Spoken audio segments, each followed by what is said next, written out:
Pernah nggak sih kalian merasa frustrasi banget pas minta informasi ke badan publik? Nah, kali ini kita bakal kupas tuntas salah satu alasan paling umum dan paling keliru yang sering banget dipakai buat nutup-nutupin informasi. Coba bayangin, kalian lagi butuh data penting, mungkin notulensi rapat atau draft kebijakan. Pas diminta, jawabannya gitu lagi, gitu lagi. Maaf, itu dokumen internal. Langsung deh, rasanya kayak nabrak tembok tebal ya kan?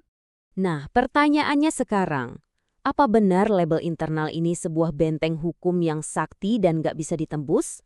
Atau jangan-jangan ini cuma mitos aja yang selama ini kita telan bulat-bulat? Yuk, kita cari tahu bareng. Oke, kita mulai dari dasarnya dulu ya. Apa sih sebenarnya yang dimaksud waktu pejabat bilang dokumen internal? Soalnya ini adalah fondasi dari semua kesalahpahaman yang bakal kita bongkar. Ternyata kategori ini tuh luas banget. Bayangin aja, hampir semua dokumen yang dibikin di dalam kantor dan nggak langsung buat dipublish, itu bisa aja dicemplungin ke keranjang internal. Mulai dari coret-coretan notulen rapat, memo antar staf, sampai draft kebijakan yang masih hangat. Pokoknya apa aja bisa masuk. Dan disinilah masalahnya mulai muncul. Label internal itu kan harusnya cuma deskripsi administratif biasa. Ya sama kayak label surat masuk atau arsip 2023. Tapi entah gimana ceritanya, deskripsi sederhana ini malah bermutasi jadi semacam tameng sakti buat nolak permintaan informasi secara otomatis. Oke, sekarang kita masuk ke bagian serunya. Kita bakal adu nih antara mitos yang sering banget kita dengar melawan fakta hukum yang sebenarnya. Siap-siap ya, karena beberapa poin di sini mungkin bakal bikin kalian kaget. Nah, ini dia rumus sesat yang jadi biang keroknya. Internal sama dengan rahasia. Logika ini tuh saking seringnya dipakai, sampai-sampai kedengarannya bener. Begitu dokumen kena stempel internal, pintu akses kayak langsung dikunci rapat-rapat. Tapi pertanyaannya, kalau kita lihat dari kacamata hukum, beneran valid nggak sih logika ini? Jadi, di satu sisi, ada mitos yang bilang kalau status internal itu udah cukup buat jadi alasan penolakan. Tapi di sisi lain, fakta hukumnya bilang, tunggu dulu, undang-undang itu nggak peduli dokumennya disimpan di mana. Yang dilindungi itu bukan laci mejanya, tapi kepentingan yang sah.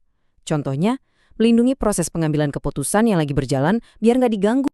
So, poin paling krusialnya ini nih. Kalau ada badan publik yang nolak permintaan kalian dan alasannya cuma satu kalimat, karena ini dokumen internal, maka penolakan itu cacat secara hukum. Titik. Mereka itu wajib jelasin kepentingan spesifik apa yang dilindungi undang-undang yang bakal terancam kalau dokumen itu dibuka. Oke, kalau label internal bukan alasan yang sah, terus apa dong standar hukum yang sebenarnya? Nah, mari kita lihat ujian yang sesungguhnya. Gerbang yang harus bisa dilewati kalau mau menolak ngasih informasi. Ini adalah pergeseran cara pikir yang penting banget. Fokusnya bukan lagi di mana dokumen itu berada, mau di dalam laci atau di server, tapi pertanyaan yang benar menurut hukum itu adalah, kepentingan sah apa yang bakal dirugikan secara nyata dan spesifik kalau informasi ini dibuka ke publik? Hukum itu punya tes 2 langkah yang sangat logis. Langkah pertama, kualifikasi. Informasi ini masuk kategori yang dilindungi undang-undang nggak? Kalau jawabannya iya, baru deh masuk ke langkah kedua yang paling penting. Apa benar kalau dibuka bakal menyebabkan kerugian yang nyata? Yuk kita lihat contoh buat langkah pertama, kualifikasi. Misalnya, ada dokumen yang isinya perdebatan panas soal opsi-opsi kebijakan sebelum ada keputusan final. Nah, dokumen kayak gini bisa lolos kualifikasi. Tapi ingat ya, bukan karena label internalnya, tapi karena isinya menyangkut integritas proses pengambilan keputusan, sebuah kepentingan yang emang diakui sama hukum. Tapi tunggu dulu. Ini bagian yang paling sering banget dilupain. Lolos tes pertama itu nggak berarti dokumennya otomatis jadi rahasia negara loh. Masih ada satu rintangan lagi. Dan rintangan inilah yang seringnya gagal dibuktikan sama badan publik. Nah, inilah intinya. Uji konsekuensi bahaya atau harm test. Badan publik itu harus bisa membuktikan, bukan cuma asumsi, kalau bakal ada dampak negatif yang konkret kalau dokumen itu dirilis. Misalnya, mereka harus bisa nunjukin kalau perilisan draft kebijakan itu bakal bikin para pejabat jadi takut buat diskusi jujur di masa depan. Kerugiannya itu harus nyata, bukan sekedar perasaan gak nyaman. Terus kenapa sih ini semua penting banget? Emang kenapa kalau kita biarin aja kesalahpahaman ini? Well, dampaknya itu jauh lebih serius dari sekedar satu dokumen ditolak. Ini menyangkut kesehatan sistem transparansi kita semua. Jadi, Ini bukan sekedar kesalahan teknis ya. Setiap kali alasan dokumen internal dipakai secara serampangan, itu ibarat satu pukulan palu yang meretakkan pilar utama hak kita atas informasi. Dikit-dikit lama-lama bisa ambruk. Coba deh lihat akibatnya. Analisis kasus per kasus yang harusnya jadi jantungnya aturan ini malah diganti sama aturan pukul rata yang malas mikir. Uji bahaya yang krusial itu jadi cuma formalitas di atas kertas. Dan yang paling parah, transparansi yang harusnya jadi hak kita malah jadi kayak izin yang tergantung mood pejabatnya. Oke, setelah kita bongkar mitosnya dan paham risikonya, sekarang waktunya kita rumuskan definisi yang benar. Definisi yang memberdayakan kita semua.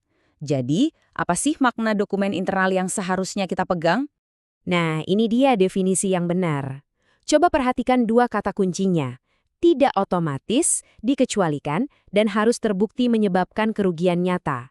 Definisi ini langsung membalikan keadaan, beban pembuktiannya balik lagi ke mereka, bukan ke kita. Ini alat yang bisa kalian pakai. Pada akhirnya prinsip dasarnya cuma satu, Undang-Undang Keterbukaan Informasi itu ada untuk melayani kita, publik, bukan untuk melindungi kenyamanan birokrasi dari pengawasan atau kritik. Rasa nggak nyaman itu bukan alasan hukum untuk jadi rahasia. Oke, saya tinggalin kalian dengan satu pertanyaan ini. Dengan bekal pengetahuan baru ini, kalian sekarang punya kekuatan lebih. Bukan lagi cuma nerima jawaban, tapi menantangnya dengan pertanyaan yang tepat. Jadi, lain kali kalian dengar, itu dokumen internal, coba tanya balik. Oke, saya ngerti ini dokumen internal. Tapi boleh tolong jelaskan kepentingan spesifik apa yang dilindungi hukum dan kerugian nyata apa yang akan terjadi kalau dokumen ini dibuka.